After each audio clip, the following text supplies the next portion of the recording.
maintenant, nous poursuivons avec l'intervention de Monsieur le chef du 3e groupe d'opposition.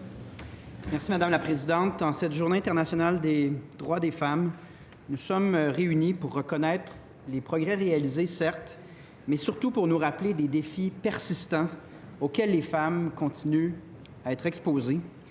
Aujourd'hui, donc, nous choisissons spécifiquement de mettre en lumière les crises sociales, les inégalités et les violences que subissent les femmes de manière disproportionnée.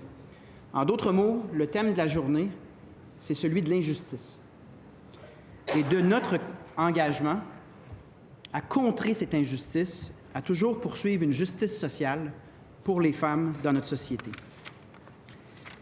Il est de notre responsabilité à tous, hommes et femmes, de veiller à ce que les droits ne reculent jamais.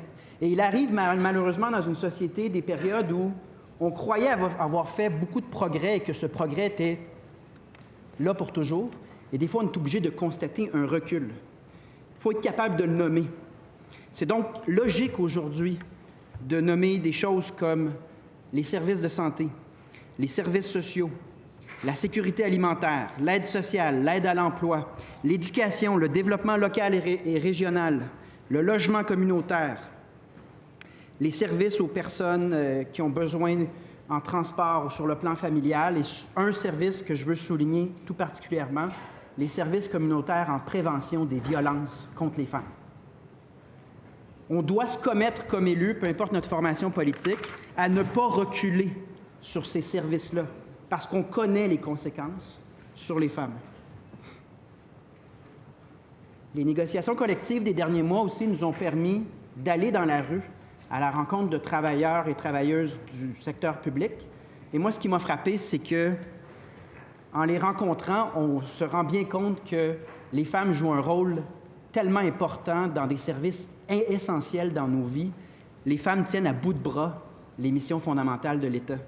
Donc, ça m'amène également à parler d'égalité salariale, parce que là non plus, on n'est pas arrivé. On a fait du progrès, mais il y a toujours des inégalités vraiment évidentes qui persistent.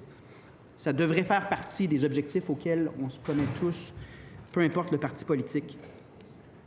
Donc, le 8 mars, c'est une journée où est-ce qu'on se rappelle qu'il y a du chemin encore à parcourir et une journée où on énonce tous ensemble qu'on refuse le recul, que nous visons du progrès pour une question qui nous tient tous à cœur. Et je rappelle que non seulement ça bénéficie aux femmes, souvent on dit que ça bénéficie aux enfants d'avoir une société égalitaire. La vérité, c'est que ça bénéficie à absolument tout le monde, tous et chacun dans notre société, lorsqu'on se bat pour les droits des femmes.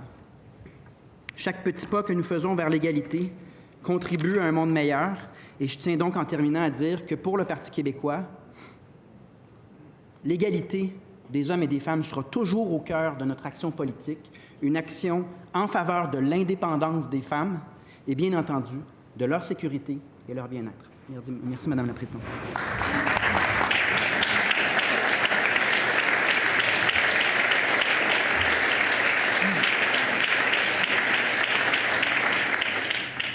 Merci, Monsieur le député.